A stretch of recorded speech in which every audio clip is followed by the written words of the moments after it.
Dog mauling that nearly cost a man his life is at the center of a new lawsuit tonight. It claims the dog's owner did the unthinkable as 7 to a dozen dogs attacked Steve Constantine like a pack of wild animals. 7 Action News reporter Kim Craig joins us live tonight from the law office where she spoke to that victim's sister. And we understand Steve, the victim, is still in the hospital? That's correct, Stephen. And Steve Constantine has undergone 5 surgeries. He's expected to need 35 more. And that he's alive is a miracle.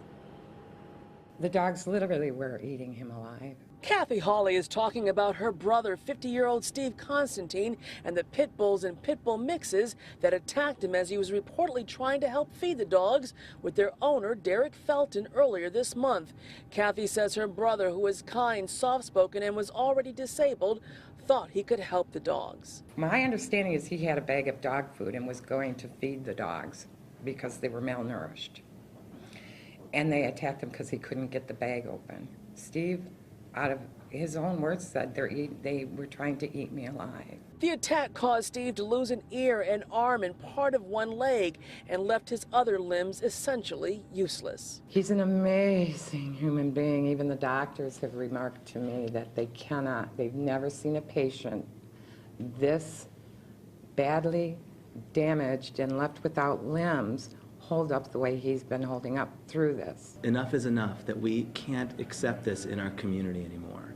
And it's not about pit bulls, it's about people. It's about people who don't take their responsibilities seriously when they own these animals. Attorney Mark Bernstein is now representing Steve Constantine in a lawsuit against Derek Felton, the owner of the dogs, and his mother, who owns the house in Detroit where the dogs were allowed to roam in and out of. Detroit police say when Felton's dogs began attacking Steve, he left. It took Detroit police to open fire on the dogs to save Steve's life. He was pleading and begging for help, and Mr. Feldman went into his house and closed his door. His conduct is just deplorable.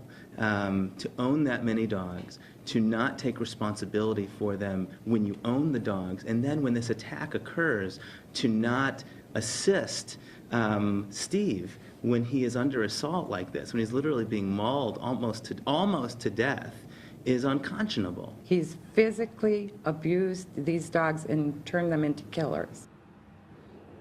And the lawsuit seeks an amount in excess of $25,000. The dogs in this case have been euthanized, and Derek Felton could face criminal charges for the dog attack. Wayne County prosecutors are reviewing the case. Reporting live in Farmington Hills, Kimberly Craig, 7 Action News. Wow, just hearing all of that makes your stomach turn. Thank you so much, Kim.